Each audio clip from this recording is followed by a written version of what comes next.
केंद्रीय वित्त मंत्री निर्मला सीतारमण द्वारा प्रस्तुत केंद्रीय बजट 2026 में नागपुर सहित देश भर के करदाताओं को बड़ी राहत दी गई है। मोटर दुर्घटना दावा न्यायाधिकरण से प्राप्त मुआवजे पर मिलने वाले ब्याज को पूरी तरह आयकर से मुक्त कर दिया गया है और इस पर कोई टीडीएस नहीं काटा जाएगा। इससे दुर्घटना पीड़ित परिवारों को मिलेगा। साथ ही विदेशी यात्रा से जुड़े टूर पैकेजों पर टीसीएस दर घटाकर 2% करने से विदेश खर्च भी सस्ता होगा। इस अवसर पर नागपुर में भारतीय जनता पार्टी की ओर से बजट का सीधा प्रसारण देखने हेतु विशेष कार्यक्रम आयोजित किया गया था। कार्यक्रम में भाजपा के वरिष्ठ नेता गिरीश व्यास उपस्थित थे, जिन्होंने बजट को जनहितैषी, व्यापारियों और मध्यम वर्गों के राहत देने वाला सर्वसमावेशी बजट बताया।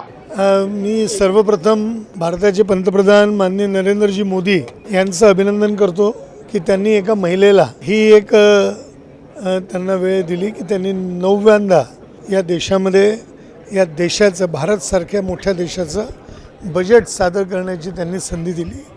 हे आपल्या एका प्रकारे ही उपलब्धी आहे किंवा रेकॉर्ड आहे असंही त्याला म्हणता येईल। जेव्हा आपण एखाद्या बजेटचा विचार करतो तेव्हा लक्षात येतं सामान्य माणसापासून तर आंतरराष्ट्रीय स्तरापर्यंतच्या भारतामधल्या होणाऱ्या सगळ्या हालचालींना, सगळ्या घटनांचा योग्य अभ्यास करून त्याच्यावरचं आपलं आकलन या आर्थिक सर्वेक्षणातून आणि बजेटमधून जनतेसमोर दिलं पाहिजे। मला असं वाटतं की या वर्षीचं बजेट हे अधिक विकासात्मक आहे, अधिक इन्फ्रास्ट्रक्चर डेव्हलपमेंटची कल्पना देणार आहे आणि केवळ कल्पना नाही तर ते साकार करण्यासाठी अगदी छोट्या स्तरापासून तर मोठ्या स्तरापर्यंतचा सर्व गोष्टींचा विचार याच्यामध्ये केला आहे। तर अनेक त्यांनी युनिव्हर्सिटीच्या निर्माणाची घोषणा केली आहे। अगदी खनिज पासून तर अगदी शेतकऱ्यांच्या वस्तूंपर्यंत काय आपण करू शकतो, तर मासोळी काढणारे आणि व्यवसाय करणारे यांना आंतरराष्ट्रीय बाजारपेठ कशी उपलब्ध होईल याचा देखील विचार या बजेटमध्ये त्यांनी केलाय। त्यांच्यासाठीच्या सोयी सवलती दिल्या आहेत। एक असतं की आपली अनेक वर्षांपासूनची जी येण्याची इन्कम, ज्याला आपण म्हणू वसुली, ही जी बाकी असते सरकारची, जी इन्कम टॅक्सच्या रूपात असते किंवा अन्य टॅक्सच्या रूपामध्ये जी डिस्प्युटेड असते, ज्याच्यावर कोर्टामध्ये केसेस असतात, ट्रिब्युनलमध्ये केसेस असतात, या केसेस झिरो करण्याकडे कसा आपल्याला वळता येईल याचा विचार देखील इन्कम टॅक्स कायद्यातून केलेला आहे। आणि त्यामुळे एक मोठी न मिळालेली राशी जी सरकारला मिळायला आधी पाहिजे होती, न मिळालेली राशी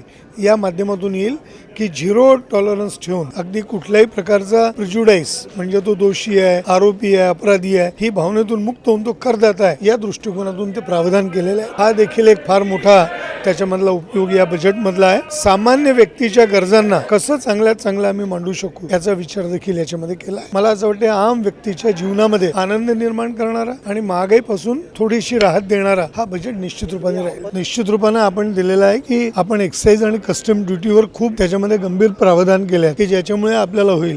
तुम्ही बघितलं असेल तर हे कार्गो कंटेनर वाले जे आहेत, जे मोठा कॉर्पोरेट बिझनेस करतात, त्यांच्यासाठी थेट त्यांच्या फॅक्टरीपर्यंत ते शिपिंगचं सगळं व्यवस्था तर शिप पर्यंत जाण्यापर्यंतची सगळी व्यवस्था करण्याचा निर्णय देखील प्रावधान या सरकारने केला। मला वाटतं की आम्ही एक्सपोर्टला खूप जास्त न करता आम्ही जास्तीत जास्त बाहेर विदेशी कसा माल पाठवू याच्यावर त्यांनी भर दिलेला आहे। आतमध्ये येणाऱ्या वस्तूंवर त्यांनी थोडंसं हे केलेलं आहे, त्यामुळे आपली आयात कमी होईल आणि निर्यात वाढेल या दृष्टिकोनातून प्रयत्न आहे। आणि मी सांगितलं की 90-95 देशांचे जेव्हा प्रतिनिधी या देशात येतील तर व्यापारिक वाणिज्यिक करार होतील आणि त्या करारातून देशाची आर्थिक सुबत्ता वाढेल, हे स्पष्ट आहे। या देशाच्या स्वातंत्र्यापासून तर प्रत्येक वर्षी बजेटमध्ये विरोधी पक्ष महागाईच्या गोष्टीवर चर्चा करतो। मला आज सांगा, सोनं एवढं वाढत आहे, चांदी एवढी वाढते आहे, पण कुठल्याही सोने चांदीच्या दुकानामधली खरेदीची गर्दी कमी होत नाही आहे। लोकांचं आर्थिक उत्पन्न वाढेल, आर्थिक स्तर वाढेल